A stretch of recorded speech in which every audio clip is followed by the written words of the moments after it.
Hello YouTube, and hello all you J-vloggers out there, like Victor and Zeplin and Hiroko, and all the people that responded to BobbyJudo's video about being a foreigner in Japan.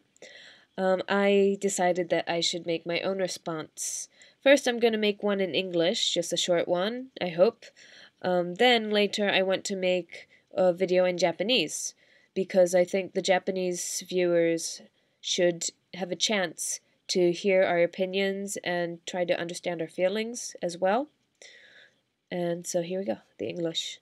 About my experience living in Japan, I've had a pretty good one so far, I think.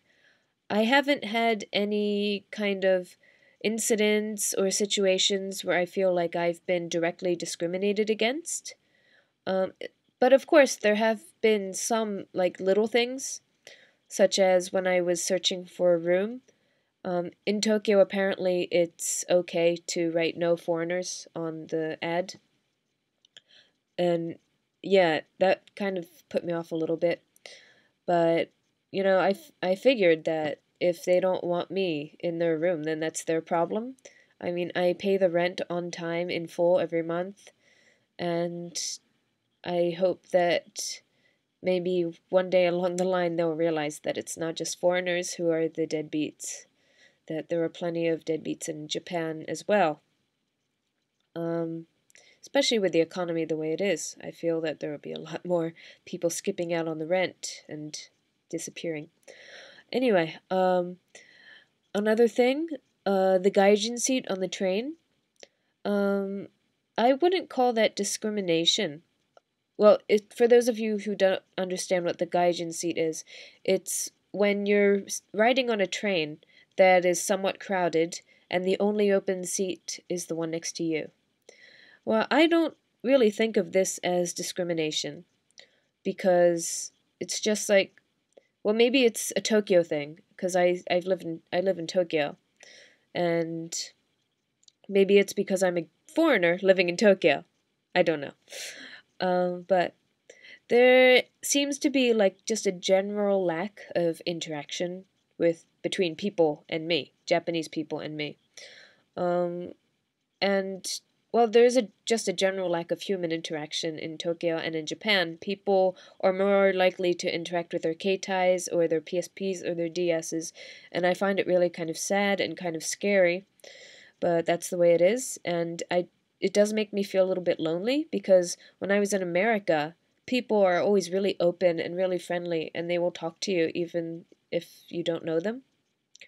But in Japan, people definitely don't do that, and they definitely don't do that with a foreigner, unless it's like to ask you, unless they're just purely curious, like they ask you what country you're from, or if you give English lessons or whatever. But generally, yeah, there is like, I feel there's a fear of new things, maybe a little bit, that even if they're the kind of person who will interact with other people in their neighborhood, they won't interact with me. If they will sit next to, you know, a person on the train, but they won't sit next to me. Yeah. But it's not something to get worked up over. I hope that made sense. And I do agree with a lot of opinions, especially by Western people like me, Caucasians, that find it annoying when Japanese people constantly praise you on your Japanese or your ability to use chopsticks or eat natto or whatever. Yeah, that does get pretty annoying. And, you know, of course, it happens to me a lot. I live in Japan and I meet Japanese people every day, and I always get you know, you're so good at Japanese. And even when I go to my husband's family's place, they still like always, you know, they're always amazed that I can eat natto and stuff like that. But you know, it does get really old. And I think because, you know, when you're living in a country, you know, most of the people that I'm talking about that praise my Japanese, they know I'm living in the country. I'm not a tourist. And if you are living in the country for an extended period of time, like I am, I think that you should, to the best of your ability, make an effort to learn the language and to learn about the culture and just the general lifestyle, of the country that you're living in.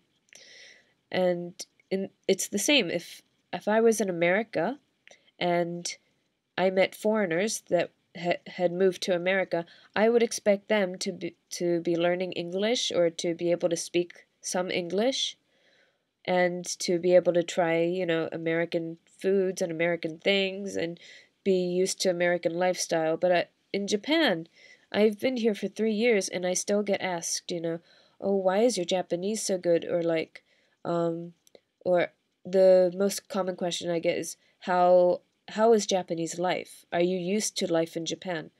Well, of course I'm used to it. I've been here for 3 years, um, if you went to America for 3 years, at the end of the 3 years, would you be used to American life? I think so, unless you are some kind of socially awkward person. But yeah, I'm used to it, the good and the bad. Yeah, I take it all. I try to take everything with a kind of nonchalant attitude. And when people praise me on my Japanese and all that, I just state to them, bluntly, I live in the country, my husband's Japanese, and it's my second language. I use it every day, you know?